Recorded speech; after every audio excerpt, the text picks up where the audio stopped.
তাহিরি, এই তাহিরি, এই তাহিরি। যারা আনতেছেন, জয়পুরহাটে যারা তাহিরিকে দাওয়াত করেছেন, দাওয়াত উইড্রো করার জন্য অনুরোধ করলাম। এরা হলো ইসলামের চূড়ান্ত দুশমন, এরা ইসলামের প্রকাশ্য শত্রু। যেই সমস্ত আলেমেরা আল্লামা সাঈদীর বিরুদ্ধে মিছিল করেছিলেন, বিবেকের কাছে প্রশ্ন করে দেখুন, কাজটা ভালো করেছেন না খারাপ করেছেন? আল্লামা সাঈদীর বিরুদ্ধে মিছিল করা আলেম এখানে নাই, এই এলাকায় নাই, এই দেশে নাই।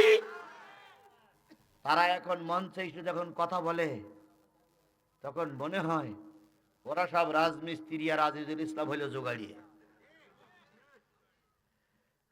অনেক লোকের নাম আমি জানি, তারা এখন মঞ্চে উঠে কথা বলতে গিয়ে মঞ্চ ফাটাই ফেলতেছে।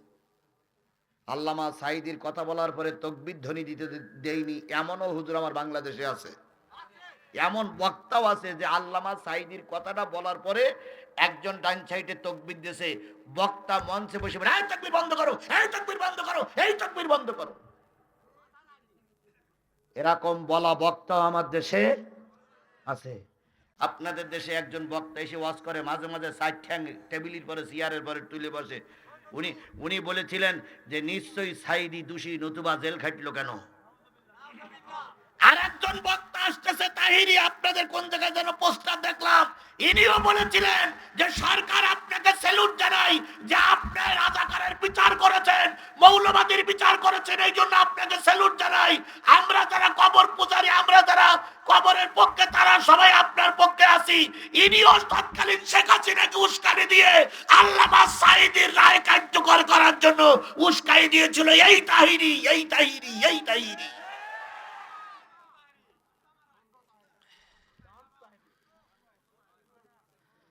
যারা আনতেছেন, জয়পুরহাটে যারা তাহিরিকে দাওয়াত করেছেন, দাওয়াত উইড্রো করার জন্য অনুরোধ করলাম।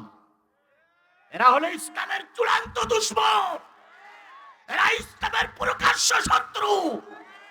এদেরকে ক্ষমা করলে আল্লাহর রসুল কষ্ট পাবে, এদেরকে ক্ষমা করে দিলে আল্লামা সাঈদীর আত্মা কষ্ট পাবে, এদেরকে ক্ষমা করে দিলে ইসলামী আন্দোলনের যারা নিবেদিত প্রাণ মৃত্যুবরণ করেছে তাদের আত্মাগুলো কষ্ট পাবে। 22,000, 23,000, 24,000, 25,000, ও তো আমি বুঝি না। বুঝি কেরা ইসলামের পক্ষে আছে, কেরা ইসলামের বিপক্ষে গেছে। কথা বলেন, কথা বলেন, কথা বলেন। এগুলো এখন এসে আপনাদের সামনে বিরাট কথা বলবে, এই করেছে সেই করেছে, কিন্তু আসলে তাদের অতীতের ইতিহাস খুঁজতে হবে।